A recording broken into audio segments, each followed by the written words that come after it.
Mateo puso por escrito su libro. Más o menos estamos en el año 30, que fue el año en que Jesús. Pero ¿cuándo Mateo lo puso por escrito? 52. Después de Cristo. Ya, 20 años después. ¿De dónde sacas esa conclusión? De los datos que nos dio Walter.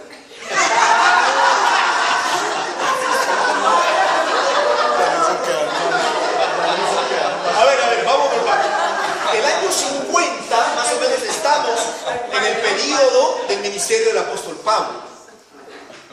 Y fíjense que el apóstol Pablo, a la hora de escribir, casi no cita ningún evangelio. Porque probablemente en el año 50 los evangelios, Mateo, Marcos, Lucas, todavía no estaban escritos. Sino el apóstol Pablo, donde muchas de sus cartas fueron escritas entre 50 y 60, hubiera citado estas fuentes. Pero no cita los evangelios. Porque todavía no estaban escritos. Posiblemente 66. Muy bien, ahí estamos mejor. Muchos dicen que Mateo puso por escrito, puso por escrito este libro alrededor del año 70. ¿Por qué alrededor del año 70? O sea, han pasado 40 años desde que Mateo vivió esas experiencias con Jesús hasta que lo plasmó por escrito. Han pasado 40 años. ¿Ok? Entonces, ¿por qué alrededor del año 70? Porque si somos de la línea más conservadora, vamos a decir que Mateo lo escribió antes del año 70, 66. Si somos más de una línea más liberal, vamos a decir que Mateo lo escribió después del año 70. ¿Por qué el año 70 es clave? ¿Qué pasó en el año 70? El general Tito, ¿no es cierto? O sea, en el año 70 hay una revuelta del sector armado judío, los celotes, ¿no? Atacan Cesarea, que era donde estaba el bastión romano, ¿no es cierto? Y declaran la independencia de Israel del yugo romano en el año 70. Se rebelan contra el yugo romano. Roma reacciona. Destrucción del templo. Y manda al general Tito en el año 70. Me dejó entender. Y destruye Jerusalén y el templo de Jesús. Esa fue una experiencia traumática para Israel. En el año 70 se destruye el templo y se destruye la ciudad. Y el general Tito, sabemos, agarró a todos los celotes, ¿no es cierto?, y los crucificó en la entrada a la ciudad de Jerusalén y aplastó la rebelión. Eso ocurrió en el año 70.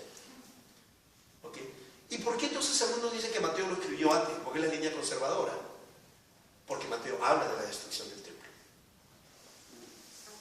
Entonces, si tú lo pones que lo escribió antes, entonces no conocía ese acontecimiento, pero ya Jesús lo anunció. Pero si lo pones después, entonces ya está escribiendo sabiendo que el templo ha sido destruido y pone los labios de Jesús, entonces que él anunció eso. Esa es una línea más liberal. Pero no importa, ¿me dejó entender?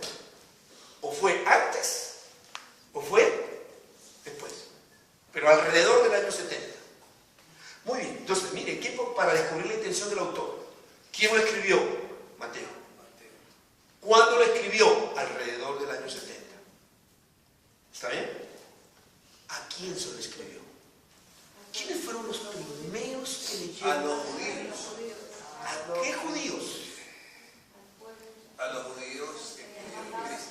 Ok, entonces, muy bien. Mateo fue escrito para judíos que han creído en Jesús. Pero estamos en el año 70. Mateo le está escribiendo a una segunda generación. Le está escribiendo a la segunda generación de creyentes. ¿Ok? Que han creído en Jesús a través de la mediación de los apóstoles. Pero ellos no han creído en Jesús porque le han visto, ni le han oído, ni le han conocido. La segunda generación es la generación que creyó en Jesús por el testimonio de los apóstoles. ¿Ok? Pero ¿qué ha pasado alrededor del año 70? Lo que ha pasado alrededor del año 70, y es esa comunidad de segunda generación judeo-cristiana a quien Mateo escribe. Pero ¿qué está pasando con ellos? Fíjense que Mateo es muy claro en mostrarnos que la relación, vamos en el año 70, en el año 30 cuando aparece Jesús, aún en el año 50 cuando Pablo ministra, ¿cuál era la relación judaísmo-cristianismo? Es decir, cuando un judío se hacía cristiano, en ningún momento entendía que al hacerme cristiano dejaba de ser judío. Ni Pablo lo entendió así. Por eso vemos a Pablo cristiano, yendo al templo, ofreciendo sus sacrificios, invitando a la gente a circuncidarse, cumplir la ley, en el sentido, porque era parte de su herencia cultural. O sea, Pablo en ningún momento entendió que yo como judío, al hacerme cristiano, dejo de ser judío. ¿Cómo miraba el judaísmo al cristianismo? Bueno, no hay una sola manera de ser judío. Hay muchas maneras de ser judío. Estaba el judío herodiano, que estaba a favor del imperio de Roma, y decía: lo mejor que nos ha pasado a los judíos que los romanos nos conquisten. Eran los esenios, los que dijeron: este mundo está corrupto, hermano, aquí no hay nada que hacer, este mundo solo ya está con fecha definitiva de destrucción de parte de Dios, se ha corrompido, vamos a guardar la fe y nos vamos a las montañas, a las cuevas, me dejo entender, a conservar la fe. Los esenios, ¿no? ¿Quiénes más? Fariseos, que vivían una doble política, ¿no? Entonces, en privado rajaban de los romanos, en público le ofrecían reverencia. ¿Ok? Así sobrevivieron los fariseos en privado. Esos romanos incircuncisos, Dios los va a destruir. Pero cuando se encontraban frente a una autoridad romana, ¿no? ¿Quiénes más? Saduceos. O sea, no había una sola manera de ser judío. Habían varias maneras de ser judío. ¿Y ahora aparecieron quiénes? Los cristianos. De hecho, la venida de Jesús marcaba el cumplimiento de la ley establecida para los judíos. De hecho, ni siquiera los discípulos reconocían una nueva vertiente del judaísmo, sino el cumplimiento de toda la ley y de todas las cosas en Jesús. Y aún no lo reconocían para los gentiles, sino cuando en Hechos 10 Dios le dice a Pedro: mata y come de las cosas de la visión, de las cosas inmundas de la visión. Y cuando él llega a la casa de Cornelio, que mientras él está predicando, ven que los gentiles reciben el Espíritu Santo aún antes de ser bautizados en agua.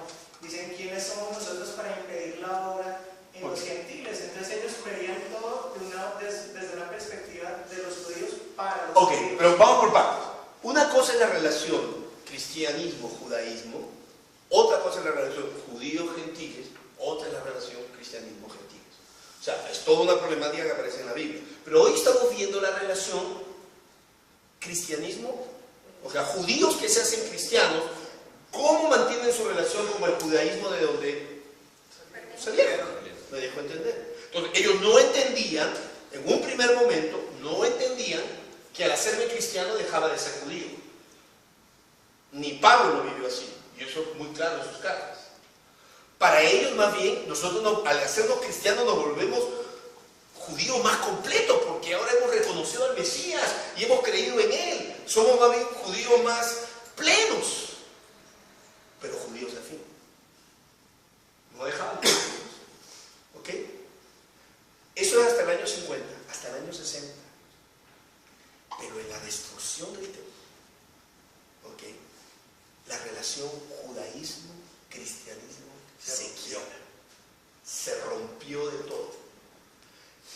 Y para los judíos, sobre todo la línea dura que toma el control del judaísmo después del año 70, que era el sector fariseo, porque había muchos judíos, pero en el año 70 es la línea dura la que toma el control y la que permite que el judaísmo sobreviva, sin templos, sin sacrificios. Ellos declaran, me dejo entender, que si un judío se hace cristiano, niega la fe de Abraham, de Isaac y de Jacob. ¿Ok? Si un judío se hace cristiano, deja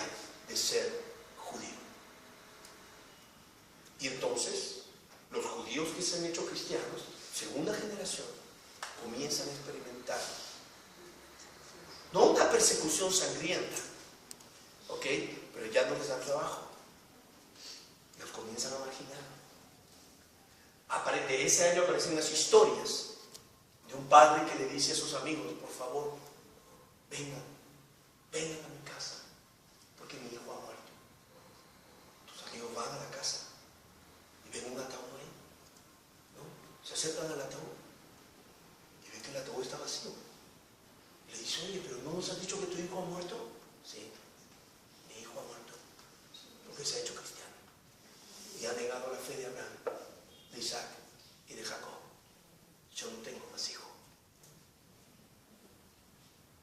Eso está pasando alrededor del año 70. Y entonces esta generación, esta segunda generación,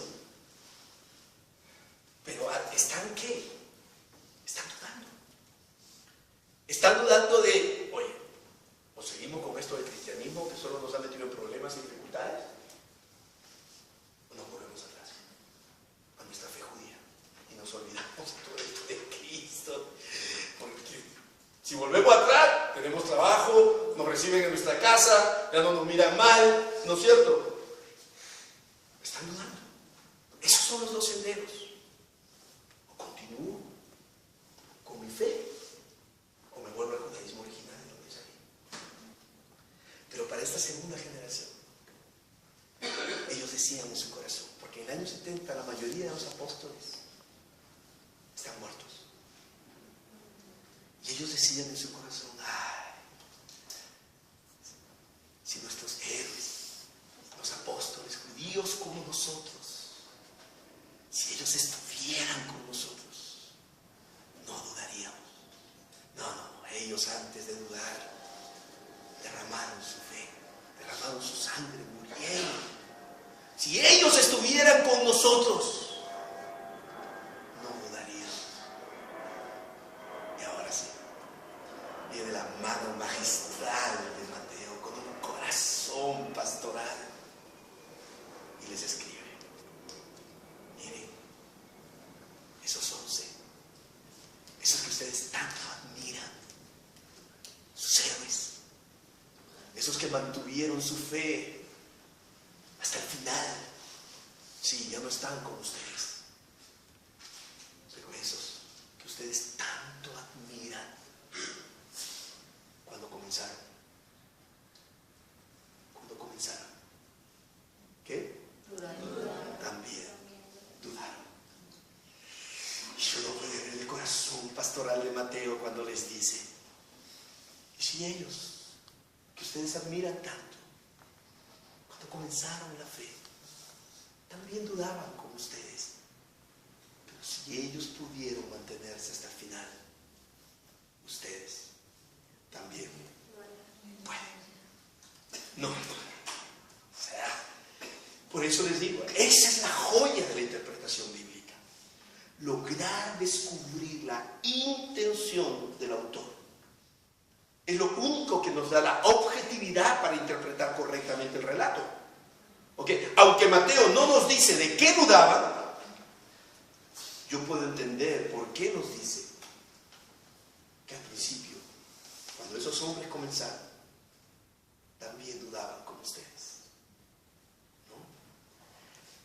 Y todas las herramientas del estudio bíblico realmente están al servicio de tratar de descubrir cuál es la intención del autor. Es la más grande de las herramientas de la interpretación bíblica. ¿Ok? Y por supuesto, entonces, ¿cuál debe ser nuestra evaluación a la hora de predicar? Yo siempre digo: a ver, Mateo, si tú estuvieras sentado ahí, escuchando, ¿qué dirías? ¿Cómo interpreté este texto que salió de tu mano inspirado por el Espíritu?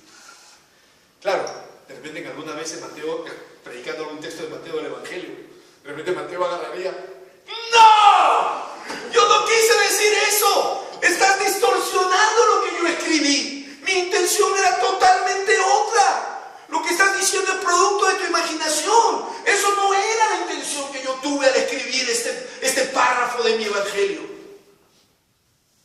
O si Mateo estuviera sentado ahí escuchándote, te diría: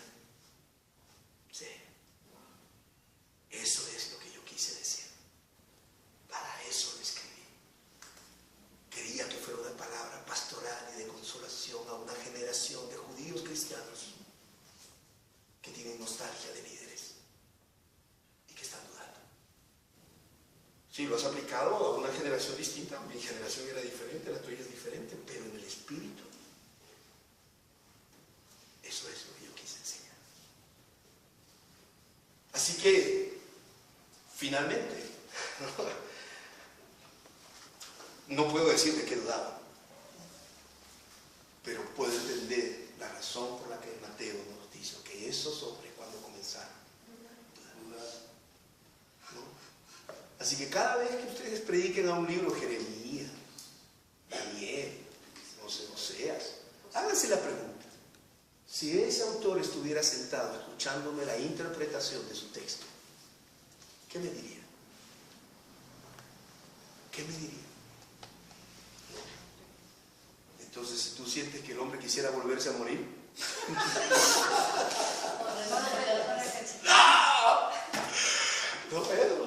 no estás predicando la intención del autor. ¿Ok?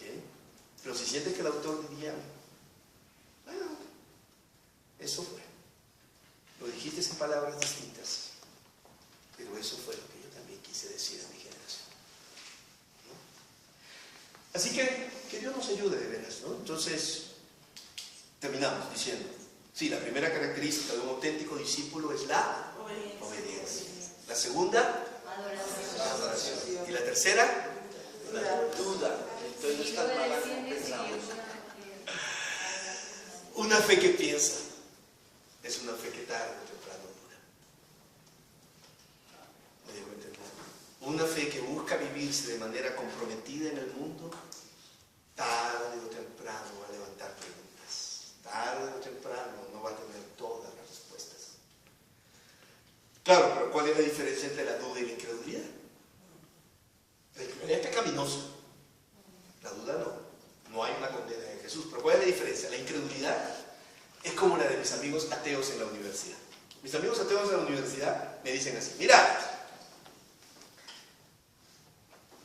si yo no entiendo, si yo no comprendo, si yo no tengo todas las respuestas a todas mis preguntas sobre la Biblia, sobre Dios, sobre Jesús, sobre la resurrección, sobre el fin del mundo, sobre la creación, mira, si yo no tengo todas las respuestas a todas mis preguntas, yo ni obedezco ni adoro a tu Dios. La incredulidad subordina la obediencia y la adoración a la comprensión. Yo primero tengo que comprender y luego obedezco y luego adoro. La duda del discípulo no. El discípulo es aquel que dice: Señor, aunque no comprendo, aunque no entiendo, aunque no tengo todas las respuestas para todas mis preguntas, no por eso dejo de obedecerte y no por eso dejo de adorarte. La duda del discípulo es aquel que no subordina su comprensión a su obediencia y su adoración, ¿no? Tal vez el ejemplo más lindo de esto es el cieguito de cuando se habla Jesús, ¿no? ¿Recuerdan? El cieguito que Jesús le abre los ojos. Con esto terminamos. Jesús le abre los ojos y este cieguito dice: ¡ahora veo! ¡ahora veo! ¡ahora veo! Oye, y en eso, recién convertidito, ¿no? Horas de convertido. ¿Está bien? Se encuentra ahí con los teólogos, los filósofos, los eruditos, los doctores de la ley, y le hacen una pregunta. Dice: ese hombre que tú dices que te abrió los ojos, ¿es pecador o no? Oiga, hermano, qué pregunta. Tenía que ver con la naturaleza ontológica de Jesús, la esencia de su naturaleza. Oye, y si decía pecador o no, no había leído ni un libro de la Biblia, ni a una clase de Walter había ido, nada. Y le hacen una pregunta. Mire, y donde él respondía lo agarraban. Porque él decía así como muchos de nosotros ahí adivinando: pecador o no, pecador o no. Le di marito, domingo de cucaramacaratita, le digo pecador no, pecador. Y de repente decía: no es pecador. Ah, no es pecador. Entonces no es hombre. Porque todos los hombres han pecado. ¡Uy! Ya la fe. Entonces, sí es pecador. Ah, sí es pecador. Entonces no es Dios. Porque Dios no conoce pecado. Ya la fe. Oye, donde respondía lo agarraba. Yo a veces enseño apologética pues, en el mundo universitario. Entonces yo le digo a los que quieren argumentar cuando les hacen preguntas difíciles. Mira, cuando te hagan una pregunta difícil sobre la fe, en cualquier ámbito, y tú no sepas la respuesta, no inventes. Responde con el siguiente. El ex siguiente. ¿Qué dijo? Si es pecador o no, miren, las 4 palabras que hay que aprender en primera clase de apologética, dijo, yo no lo sé. A veces no da vergüenza decir no lo sé. Pues, este es un borro, que ni ganas de estudiar la Biblia, compadre. No, pero no hay que tener temor. Dijo, mira, si es pecador o no. Tengo buenas preguntas al respecto. Tengo dudas. No tengo claridad. ¿Significó el fin de su testimonio? Dijo, oye, tonto, vas a hablar con nosotros, anda mejor a conocer más. No, dijo, mira, si es pecador o no, yo no lo sé. Pero una cosa sé, que yo era veo, que yo era ciego y ahora veo. ¡Eso! Sí lo sé. Entonces, ¿de dónde depende? ¿De dónde nace nuestro deseo de obedecer y adorar? No de que tengamos la capacidad de responder todas las preguntas. No, de ahí no brota nuestro deseo. ¿Y por qué no nos descalifica para ir al mundo a ser testigos y a ser discípulos? Porque Dios no nos manda al mundo a responderle las preguntas de la gente. Ese no es el propósito por el cual nos manda al mundo, anda a responderle todas las preguntas sobre Dios a las personas. No, Él no nos manda eso.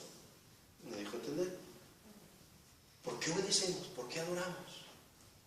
Porque justamente con cieguitos nosotros también podemos decir si es pecador o no.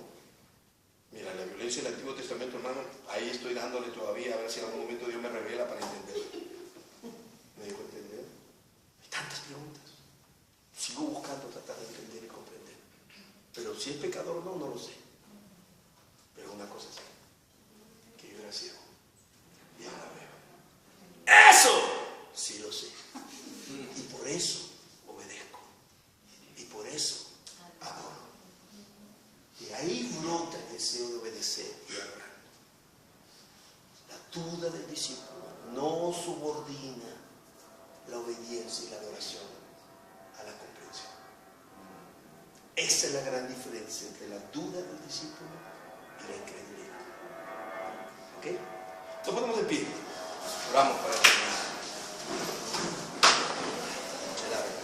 Padre, gracias.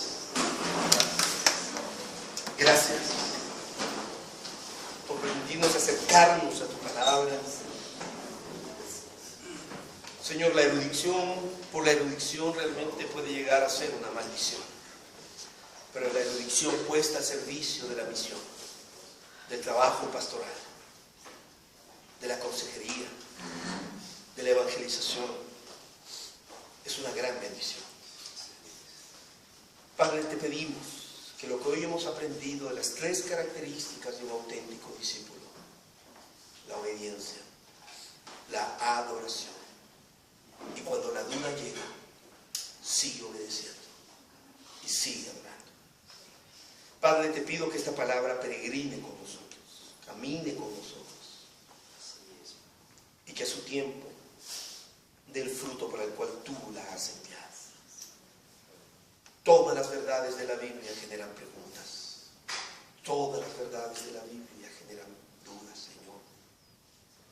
Pero gracias que en medio de ellas tú caminas con nosotros. Gracias, porque no debemos subordinar nuestra obediencia y nuestra adoración a nuestra comprensión. Tenemos un testimonio de vida en que hemos podido ver cómo tú has transformado nuestras vidas, nuestros matrimonios, nuestras familias, cómo ha sido real cada día en nuestra vida. Sí, Señor, la vida cristiana se vive entre la obediencia y la adoración, entre la adoración y la obediencia, pero la vida cristiana también se vive entre la adoración y la duda, entre la duda y la adoración. Señor, cuando te adoro, ¿quién me puede decir que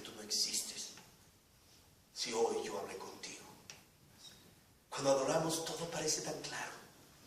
Cuando adoramos no hay dudas, no hay preguntas. Pero no vivimos ahí las 24 horas del día. También al vivir nuestra vida, Señor, surgen dudas en nuestro corazón. No tenemos claridad sobre los caminos que tomar. Señor, ¿por qué hay hijos tuyos que te han amado y te han servido tan fielmente? Tú permites, Señor, que terminen sus días devastados por enfermedades terribles. Buenas preguntas, para las cuales no tenemos buenas respuestas. ¿Por qué permites que el hombre malo, corrupto, violento en Colombia prospere? Señor, tantas cosas. ¿Por qué? Porque te he pedido con tanta fe. Y han pasado los años, Señor, y mi oración parece cada vez menos posible de ser contestada.